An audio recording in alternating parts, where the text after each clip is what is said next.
Hi, welcome to the architect of the Capitol. I'm George Washington, the first president of the United States. But today, I'll be your guide as we explore the history of the AOC here in my namesake city, Washington, D.C. We've been working to preserve our nation's history for more than 200 years, hoping to inspire others by our past, present, and future. During our tour, you can find me wearing our AOC guide's famous red coat uniform. I figured I'd dress the part. We're about to cover a lot of ground. Don't wander off. Let's start at the beginning. Back in 1793, a man named William Thornton won a public competition for the design of the U.S. Capitol building. Today, he is credited as the first architect of the Capitol. Once the designs were complete, construction began. On September 18, 1793, I had the great honor of setting the building's cornerstone. This structure would house our young country's legislative branch and become a beacon of democracy for the whole world. To continue our tour, let's head toward National Statuary Hall. I'd like you to meet someone. Good morning, George. Hi, Thomas. I'm bringing these folks along for a historical tour of the AOC. Can you tell our friends what you're busy doing? Your guests might know me as Thomas Jefferson, the third President of the United States. But today, I'm helping out as a historic preservationist. At the AOC, these professionals maintain and preserve our heritage assets, from buildings and grounds to artwork and furniture. Right now, we're in one of the rooms designed by the second architect of the Capitol, Benjamin Henry Latrobe. I hired him back in 1803. He also constructed the old Senate chamber and the old Supreme Court chamber. He was a busy man.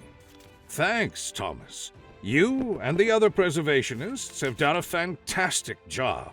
Unless you look closely, you'd never be able to tell that these rooms, and in fact the whole Capitol, once faced catastrophic damage when British troops set fire to the building back in 1814. That's right. It was hard to believe we were at war with the British again so soon after establishing our independence, but you might want to talk to the Jameses to hear more.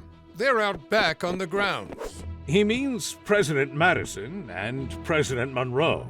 We founding fathers tend to get a little casual around here. Let's go find them. Beautiful day, George. Is this your tour group? It is indeed, President Madison. They're here to learn more about the history of the AOC. What was going on around the Capitol during your presidencies? After the British invaded the city, we had a lot of work to do to repair the Capitol.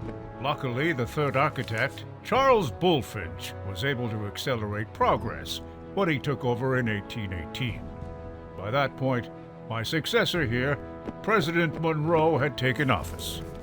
That's right. Bulfinch continued the restoration of the Capitol's two wings, which were reopened in 1819, designed the Dome Center building, and oversaw its construction.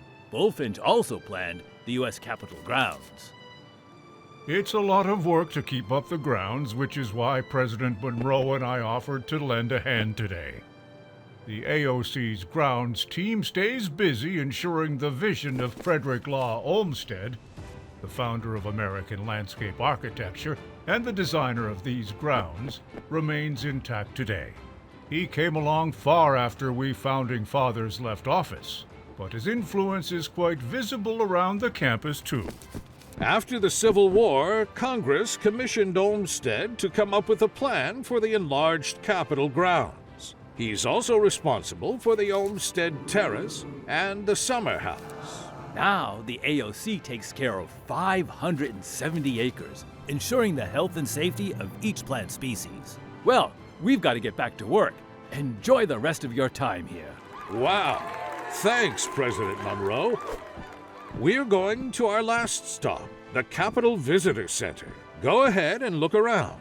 These exhibits show how much change has occurred here over the years. In 1876, Congress established the AOC as a permanent office under the legislative branch of the federal government.